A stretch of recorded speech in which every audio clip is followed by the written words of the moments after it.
Namaste friends. We have been discussing about the measurement and we have already discussed about the Pythagoras theorem. Now let us have a small discussion about the different lines. Here we are seeing, so line is a very important thing. It's a one dimensional. When we have two dimensional, for example, when you have the length and breadth, two lines are coming together, it is a two dimensional figure. For example, the board is a two dimensional figure. The one dimensional figure, example, needle is a one dimensional figure. And three dimensional figures means they are having the length, breadth and height. That is a three dimensional. So now let us see what is the line.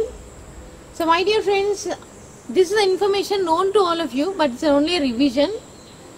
We are trying to revise. Here the line is having, see this line is can be drawn, it can go to the infinity. There is no end points, there are no end points. It can move to infinity. So such kind of line which is not having the end points, we call it as a line. Now in the next case there are two end points are there, point A to point B. The line is fixed between 2 points, point A to point B.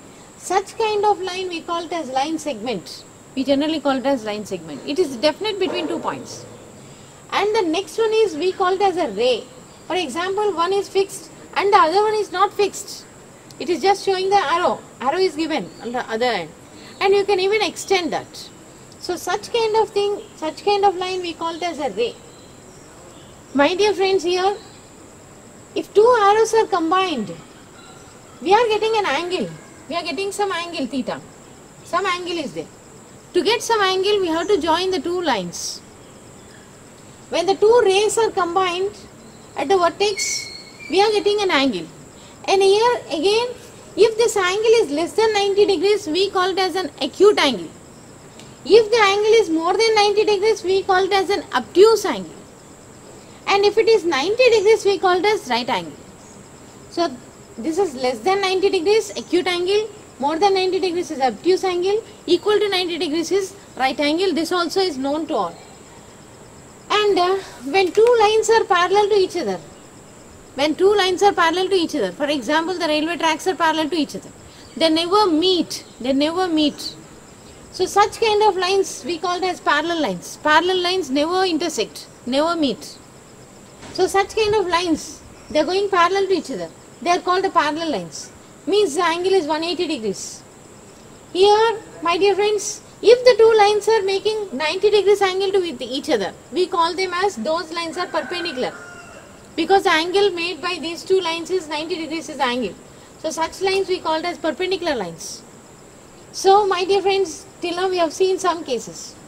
Now, in this particular case, let us see, this is called the transversal. When we are taking two parallel lines, the two parallel lines are being cut by another line. This is the transversal. It is cutting the two parallel lines. This line is called the transversal. It is cutting the two parallel lines. Now I think now you are understanding the terminology what we are using. Now let us see what is in the case of a transversal. When you are taking two parallel lines and the transversal is intersecting these two, let us see what is the alternate angles, corresponding angles, vertically opposite angles. These are all the things known to you, my dear friends. It's not a new topic. I am not discussing anything new. Already we have discussed, and this is only just we are trying to revise the things. So my dear friends, please let us see. When we are taking, this is one ray, one line, this is one line, this is another line. The two lines are taken parallel to each other, and this is the transversal. This is a transversal. In this particular case, the alternate angles. Here the alternate angles, these are called the interior alternate angles. For example, this is A angle, this also is angle A. Or if this is theta, let us call this angle as theta 1. This also is theta 1. These are the alternate angles. So one angle is taken on one side of the transversal, the other one is taken on the other side of the transversal. They are alternately taken. That's why they are called alternate angles. They are equal, interior alternate angles. This is also interior alternate angles. Let this be theta 2. This also is theta 2. This is one set of alternate angles. These are equal. And if you take this one, let us take it as beta. This also is beta. So these two are alternate, exterior alternate angles. Exterior alternate angles.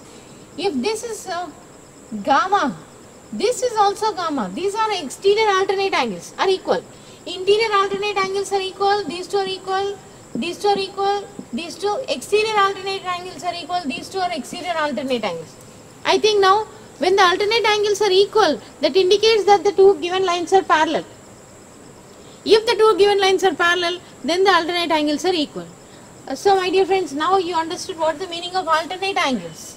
Now let us see what is the meaning of corresponding angles. Corresponding angles are equal when the two lines are taken parallel. When two lines are taken parallel, and when the transversal is cutting the two parallel lines, the transversal is cutting the two parallel lines, then the corresponding angles are equal. Means the corresponding angles means this is one angle. Let us take it as theta. The corresponding angle, this is another theta. These two are the corresponding angles. If this is taken as beta, this is also is beta. These two corresponding angles are equal. If this is alpha, this is also alpha. These two are corresponding, the corresponding angles are equal. If we take this as, let us take it as delta. This is also a delta. So my dear friends, here we are having 4 sets of corresponding angles. 4 sets of corresponding angles. These two are equal corresponding angles. These two beta are equal. These two are equal, and these two are equal. Now I think you understood what the meaning of corresponding angles are equal. When the corresponding angles are equal, then the lines are parallel. Or if the lines are parallel, then the corresponding angles are equal. So my dear friends, now you understood what is the meaning of alternate angles, corresponding angles. Now the next one is the vertically opposite angles. For example, there are two lines which are intersecting each other. There are two lines, they are not parallel, but they are intersecting each other. Then this is theta, this also is theta. These are the vertically opposite angles are equal. Vertically opposite angles are always equal. If this is alpha, this also is alpha. These are vertically opposite angles. Vertically opposite angles are always equal when two lines intersect. Now I think now you understood the meaning of ray, a line, all the things you understood. What is the transversal, what are the corresponding angles, what are the alternate angles, what are the vertically opposite angles. Let us have a discussion about the triangles. A triangle is formed by joining the 3 lines. When 3 lines are joined together, we are getting a triangle. Tri means 3.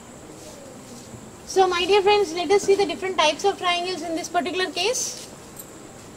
If the sides are not equal, the lengths of the sides are not equal, naturally the angles are also not equal. When the sides and angles are not equal to each other, such kind of triangle we call as scalene triangle. Already you know that. And in the second case, isosceles triangle means 2 sides of the triangle are equal. 2 sides, when 2 sides are equal, naturally the 2 angles will be equal. See, when this side is equal to this side, that indicates that the angle which is opposite to that side and the angle which is opposite to that side, they are also equal. So my dear friends, in an this such kind of a triangle, when 2 sides are equal, we call it as an isosceles triangle. And when 3 sides are equal, in this particular case all 3 sides are equal. Because all 3 sides are equal, all 3 angles are also equal. Now in this particular case, each angle is equal to 60 degrees. Such kind of triangle we call it as equilateral triangle. And in this particular case, 90 degrees is the angle. This is a right angle triangle. Means one of the angle is 90 degrees. Such kind of triangle we call it as right angle triangle. And in this particular case, it is right angle is already there and also 2 sides are equal. When 2 sides are equal, naturally these 2 angles are also equal, each one equal to 45 degrees angle. Means such kind of triangle we call it as right angled isosceles triangle. And in this particular case, my dear friends, all the angles are less than 90 degrees. Such kind of triangle we call as acute angle triangle. Already we have seen if the angle is less than 90 degrees, it is called as an acute angle. So in this particular case, all angles are acute angles. So such kind of triangle we call it as acute angle triangle. In this particular case, this angle is more than 90 degrees. See, when the angle is more than 90 degrees, we call it as obtuse angle. So this is an obtuse angle triangle. So I think now you understood. In all these cases, it's a closed figure having 3 sides. Because of that we call them as triangles, and these are all the different types of triangles. Let us see the discussion about the triangles. Thank you.